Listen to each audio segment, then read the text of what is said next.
Hi guys, it's Candace back for another video. For today's video, we are doing part 2 of I Got Saved. So on January 5th, 2020 of this year, I made the decision to do an altar call and come down for getting saved or salvation, whatever you want to refer to it as. So I did a video all about, my decision that I wanted to get saved and do this altar call in the beginning of the year and really just commit myself to God this year and do something that I've never done before, which is live my life through Him, for Him, more in His light, through His grace and His words that He gives me. This is all part of my spiritual journey that I started basically about a year ago. For this video, I wanted to really talk about what happens after you make that decision to get saved, because I feel like that's not really something that people talk about. It's just something that they feel like you should know. So after I got saved, I started to realize that not everything is such a big deal, right? Because I'm a very dramatic person, make everything a big deal. After I got saved, things didn't affect me the same way that they once did. So like, for example, at work, when somebody would say something sideways to me, usually I would, get really upset about it. But instead of getting really upset about it, I would just get a little upset about it. God's still working on me. I'm not gonna tell you I didn't get upset at all, because that would be a bold-faced lie. But it just wouldn't get me as upset, as the first time that it would have 2 years ago. With my kids, I feel like I definitely have a lot more patience. I have a lot more compassion and understanding. I feel like now I am able to hear the voice of God, and I realize that to people who don't believe in God or aren't on a spiritual path in life, that's gonna sound absolutely crazy to you, like, damn, she's hearing voices. But to my fellow believers, you guys know exactly what I'm talking about. A lot of times in our life, we'll say something told me that, and I always had that feeling throughout my whole entire life. Like, something told me to do this. Something told me not to do this. Something told me that I should try this. So that something told me, I now know it was God all along, guiding my path, telling me, hey, do this, don't do this, try this, see if this works for you. After getting saved and now knowing that that voice of something told me that, I now know that that is God. So I'm able to follow the words and advice that He gives me way better, and my life has just been blessing on top of blessing on top of blessing, and I'm so grateful for that. A lot of times I will pray about something now that I'm saved, and I will not get the answer that I'm looking for regarding that issue. Like, God will literally give me a message totally different. And it's because our path is already guided by Him, it's already set forth by Him. And so He's leading me on that path. So if I say, like, if I'm praying about something and He gives me something totally different, He's letting me know, like, hey, you're focused on this, but I need your focus to be here. And that's such a mind-blowing thing for me, like, to think about the fact that what we think is a big deal may have nothing to do with our journey in life. Like,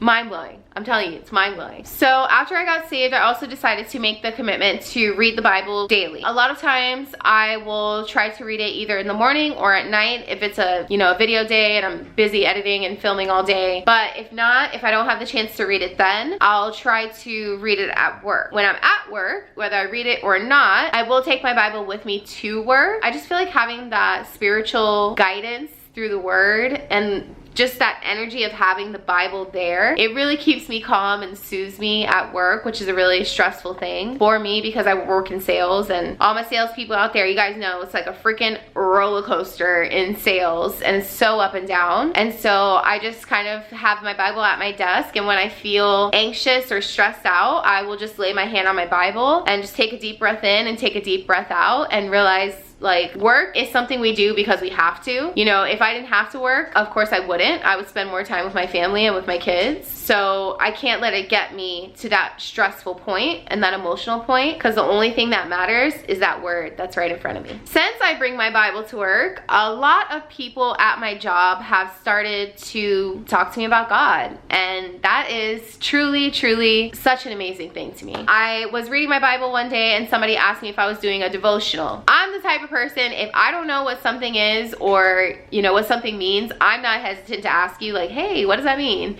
And a lot of people probably think, you know, like, damn, you don't know what that means. But I definitely asked him, you know, what exactly is a devotional? He explained to me what a devotional was, you know, your time studying the Bible and the Word and things like that. He was a Seventh-day Adventist, and I really didn't know what it meant. So again, I asked, I said, do you mind sharing what a Seventh-day Adventist is? Like, what are the belief systems, you know? And he was like, no, not at all. And he went into detail about being a Seventh-day Adventist. At the end of it, you know, I was like, hey, you know, thank you so much for sharing and being so open to share with me. And he was like, yeah, you know, us Christians gotta stick together. So even though it's like a denominational thing, oh, video crash, bye Nana, hi beautiful, hey beautiful. So even though it's like we have these different denominations, we're all Christians and we all believe in God. And so it's great, you know, to share the word with each other. I have some of my girls at work, they'll come up to me and be like, hey Candace, you know, I'm going through this. And it's like, at first I'm like, okay, well, why are you telling me that you're going through this?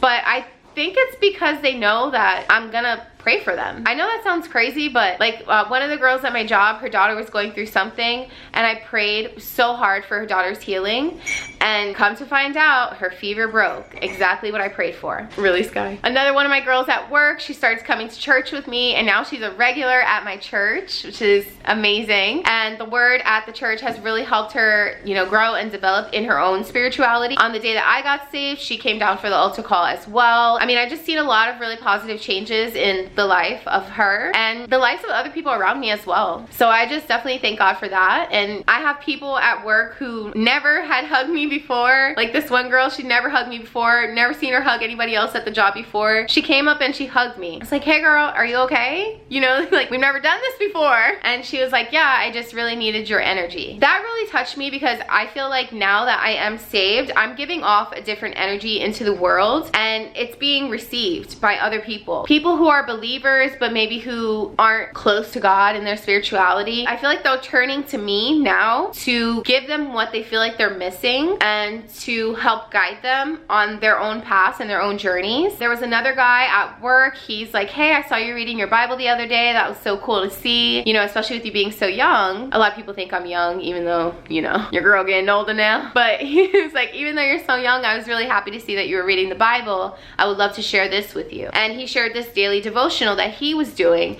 and it had a lot of scriptures and different, you know, words in it. At that day, I was going through something, and the scripture that he showed me was in direct correlation for what I was going through. It's like God just keeps delivering these messages to me and sending these messages to me in all of the people around me. Like he's using me as a vessel to deliver his word, but he's also using other people around me to deliver the word to me as well. And that is so amazing, and I'm so grateful to God for that. So I'm the type of person, I get really stressed out about things that don't happen right away when I want them to happen. And now I just realize that everything is in God's timing. Like it's in his hands, and I truly have nothing to worry about. So that sense of stress relief has been epic for me and for my life. I used to be stressed about like, oh, I want to buy a house and I want to buy it by this day and do this and this by this day. But now I realize that my timeline isn't the timeline that I'm on. I'm on God's timing, and he's going to make everything happen to me when I'm ready, when he thinks I'm ready to receive the blessings that he has for me. The thing about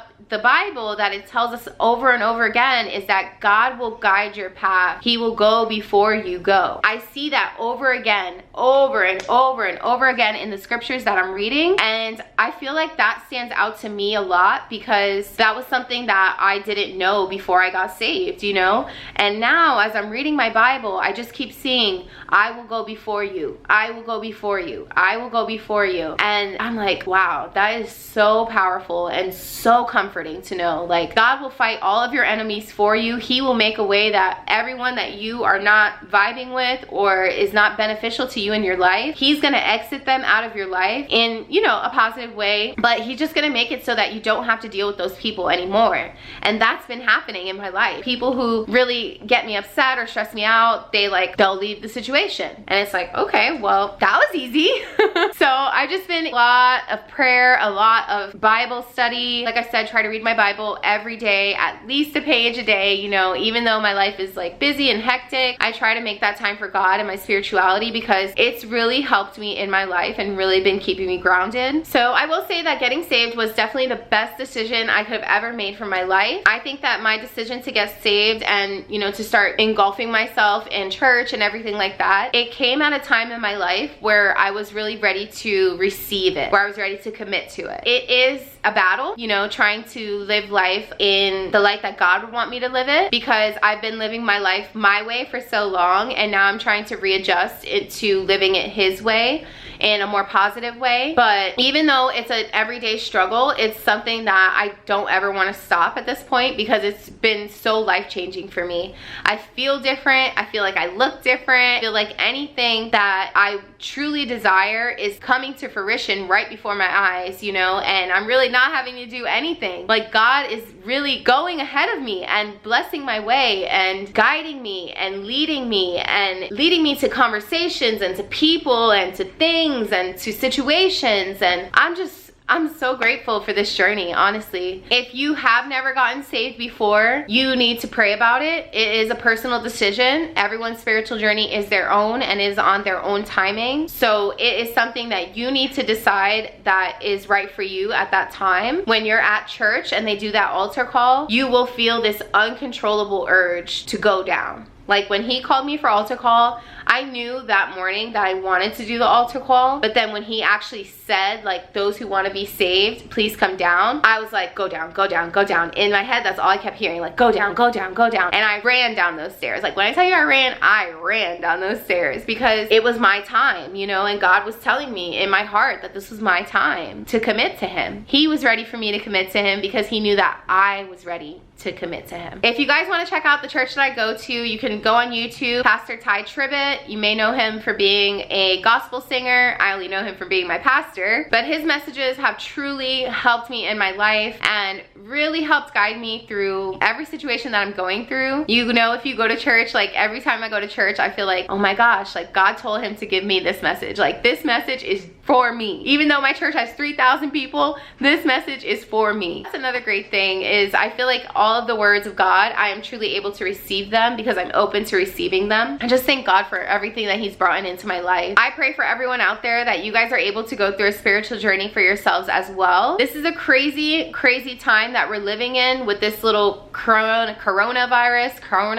going around, similar to a plague in the Bible, you know, destroying lots of lives. Like, just saying, like, come on guys, wars are starting, you know, there's just a lot of things that was in the Bible that are coming to life now. So it might be a good time to start going to church. That's all I'm saying. Minnie Mouse. Minnie Mouse. All right, guys. I hope you enjoyed talking about getting saved part 2 with me. Bye. As always, thank you so much for watching, and I'll see you on the next video.